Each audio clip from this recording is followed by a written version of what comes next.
उनके दरवाजा पर गए और उन्होंने कहा, देखिए हम लोग 20 साल से आपके साथ हैं, आपको नोट भी दिए हैं, आपको वोट भी दिए हैं, आपको नेता भी बनाए, और हमारा वोट लेकर के आप 7 करोड़ रुपया में जाकर के राजा जी से बेच दीजिए। अब या तो पैसा में बंटवारा कीजिए या तो हम लोगों को छुट्टी दीजिए कि हम लोग जा करके IIM से अपना उम्मीदवार को ओवैसी के पार्टी से लड़ाने का काम करें।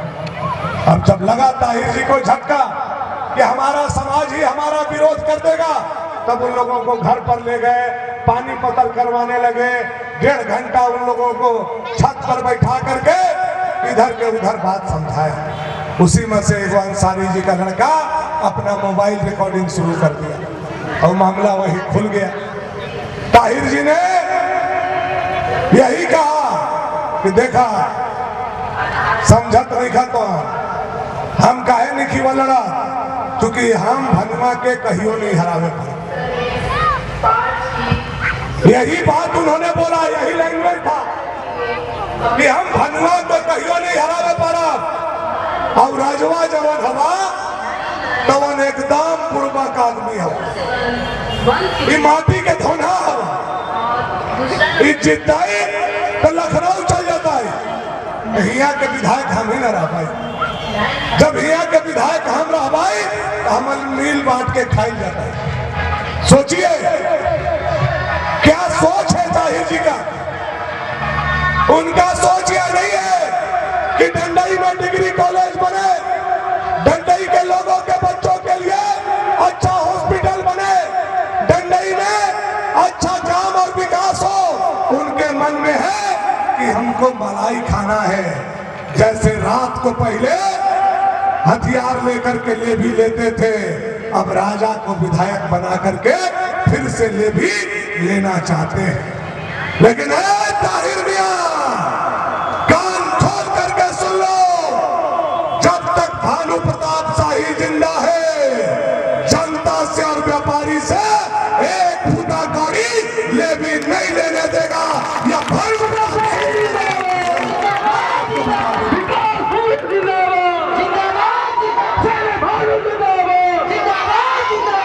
फिर पुरनका जमाना कोई नहीं देखना चाहता है। कोई देखना चाहता है राइफल बंदूक का जमाना, कोई देखना चाहता है लेवी का जमाना, कोई देखना चाहता है 6 बजे डंडई बाजार बंद होना, कोई देखना चाहता है।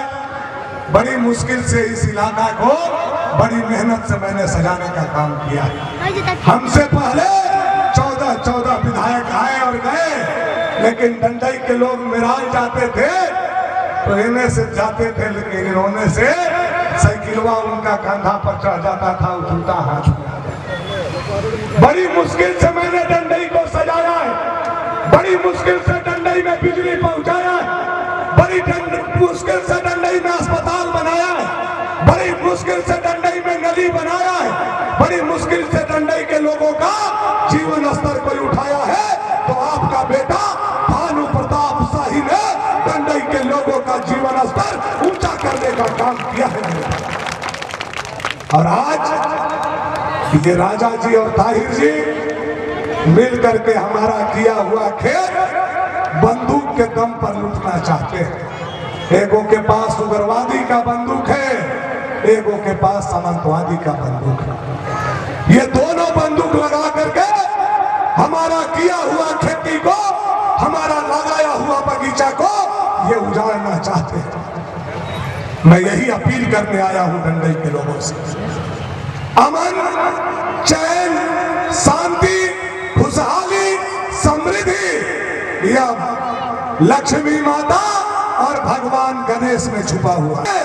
और लक्ष्मी माता अगर किसी चीज पर विराजमान होते हैं तो उसका नाम है कमल का फूल, उसका नाम है कमल का फूल, उसका नाम है कमल का। हम लोगों को कमल के फूल के साथ चलना है, मोदी जी के साथ चलना है, और इससे भी ज्यादा खुशहाल और समृद्ध हमको डंडई प्रखंड को बनाना है। इसके लिए हम लोगों को एक साथ रहना और चलना होगा। यही आग्रह करने में आप लोगों के बीच में आया। मोदी जी ने यह चुनाव के लिए 4-5 घोषणा किया है कि अगर भाजपा का सरकार झारखंड में आएगा तो गोगो दीदी योजना लागू करके हर महिला के खाते में 11 तारीख को 2100 रुपया डाला जाएगा। यह मोदी जी का पहला घोषणा है, मैं आपको बता दूं।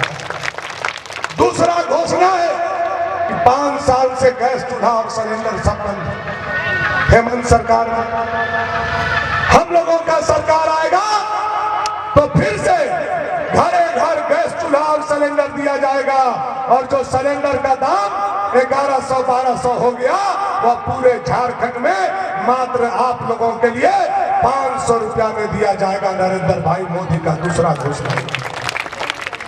तीसरा घोषणा है कि जो हमारे बूढ़े माँ बाप हैं जिनको 1000 पेंशन मिलता है, भाजपा का सरकार आएगा तो वह पेंशन 2000 रुपया कर दिया जाएगा। यह मोदी जी का तीसरा घोषणा। चौथा घोषणा मोदी जी का है कि जो 22 लाख आवास पूरे झारखंड में माटी का है, वह आवास को पक्का बदल दिया जाएगा। 2027 तक कोई गरीब का घर कच्चा का नहीं रहेगा, पक्का का पीएम आवास बना करके दिया जाए। और पांचवा घोषणा है यह जो बालू को हेमंत सरकार सोना बना दिया है, बालू पर ट्रैक्टर पर 5000 रुपया लगता है। अगर भाजपा का बाबूलाल जी का सरकार झारखंड में आप बनाते हैं तो बालू को जनता के लिए फ्री कर दिया जाएगा। यह पांचवा घोषणा नरेंद्र भाई मोदी। ये पांचों काम होना चाहिए कि नहीं होना चाहिए? होना चाहिए कि नहीं होना चाहिए? कौन करेगा? कौन करेगा? भानु जी नहीं करेंगे, आप लोग करेंगे।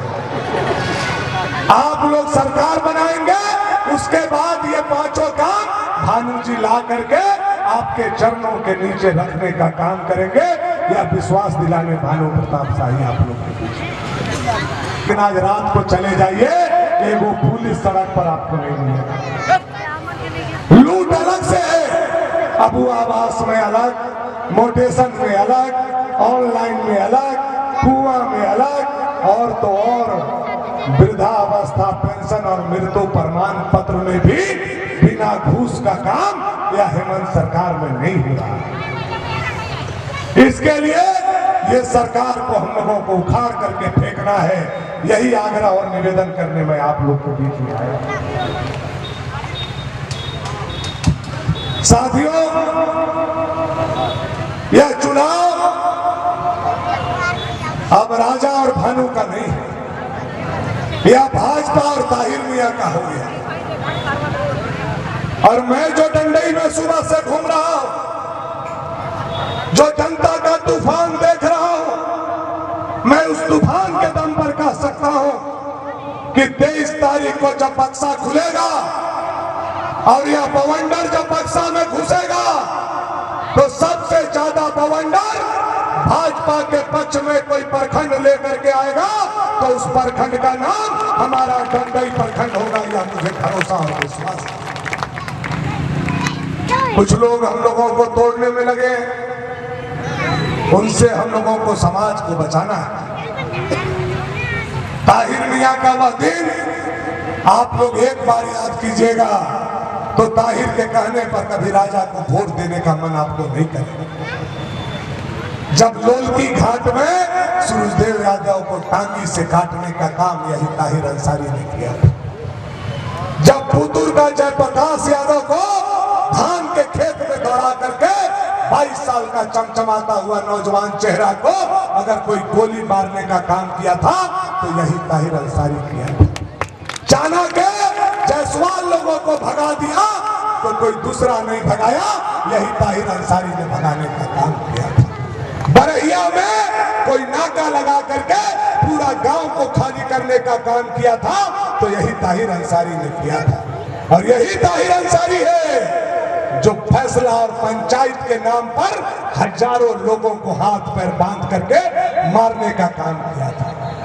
वह ताहिर अंसारी आज भाल जो है गाय का खाल ओढ़ करके आप लोग के बीच में आया है और भाल के हाथ में राजा का कुदाल पकड़ा दीजिएगा तो पूरा विधानसभा को कोड़ के छोड़ देगा। मैं आपको बताना चाहता हूं इसलिए हम लोगों को यह चीज बचाना है, यह क्षेत्र को, इस इलाका को, विकास को, समृद्धि को, व्यापारी को, दुकानदार को, सारे लोगों का इज्जत, मान, सम्मान, प्रतिष्ठा और सबसे ज्यादा जरूरी है हिंदुत्व को भी हम लोगों को बचाना है। अगर हेमंत सरकार फिर से आ गया तो आप लोगों को न होली में, न दशहरा में, न दिवाली में और न आपको रामनवमी में डीजे बजाने देगा और बिना परमिशन का पूजा भी नहीं करने देगा। आज अगर भानु प्रताप शाही नहीं होता तो आपका दशहरा में डीजे नहीं बजता, या पूरे झारखंड में अगर डीजे बजा तो आपका बेटा भानु प्रताप शाही के बुलंद आवाज के चलते पूरे झारखंड में डीजे बजने। ये हिंदू विरोधी हेमंत सोरेन जी का सरकार है। याद कीजिए 2022 में क्या फरमान किया था, मूर्ति 5 फीट का होना चाहिए, 6 फीट का हो जाएगा तो कोरोना फैल जाएगा। याद है कि भुला गए? यही हेमंत सोरेन। किसी को क्यों नहीं दम हुआ कि हमारा मूर्ति को रोक दे? इसलिए कि यहाँ का बेटा